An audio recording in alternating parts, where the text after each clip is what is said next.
Well, welcome back to CharTech's channel, converting woody biomass into renewable natural resources, trading on the TSXV under YES and the OTC under CTRNF. We're privileged to be joined by Andrew White, the CEO, to discuss some pretty pivotal news. First and foremost, welcome back.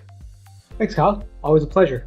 Yeah, always a pleasure getting you on as well. You announced that the kiln is installed at Thorold with the final construction scheduled, and you're targeting that first production run in late September. Break this down for us. Tell us this exciting news.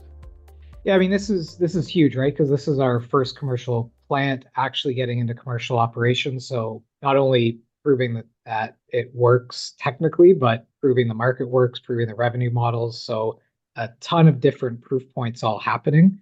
The key is getting all these sort of long lead pieces of equipment in place and installed, and so now we've been able to successfully do that. And so to operate the plant and start generating revenue out of the plant is obviously a huge milestone for us, both for the project itself, but also for our other projects that are built on this platform, as well as some other really cool and exciting opportunities. Yeah, for newer investors, do you just want to quickly zoom out and tell us why we should be paying attention to the story of the stock today? Yeah, absolutely. So we'll start around the Thorold project, but kind of what's it doing and why is it exciting and why is it interesting? So at a high level, we're using a technology called high temperature pyrolysis. So we're converting wood waste at high temperatures without oxygen into a carbon and a gas. So this first phase of Thorold is really focused on that carbon piece. So we're making a biocarbon. So think of it like a little pellet that can replace metallurgical coal and things like steel making or ferrosilicon production.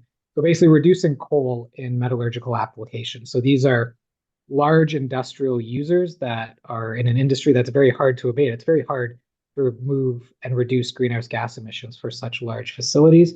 Using a drop-in replacement like biocoal is a great way to do that without having sort of huge disruptions and capital investment requirements at those facilities. So that's what Thorold's doing in phase one. So that's what we're bringing into operation here as we get towards the end of September.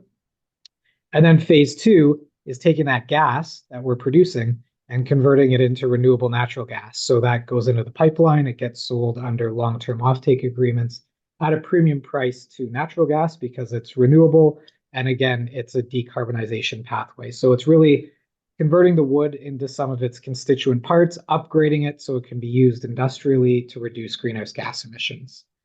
Yeah, no, that's great. I appreciate the insight as we pass it off to the viewers as always. Let us know what you think in the comment section, but consider subscribing for news and catalysts like this as it hits the wire. Of course, we're going to bring it to you here. But on that, as always, we look forward to catching you in the next one.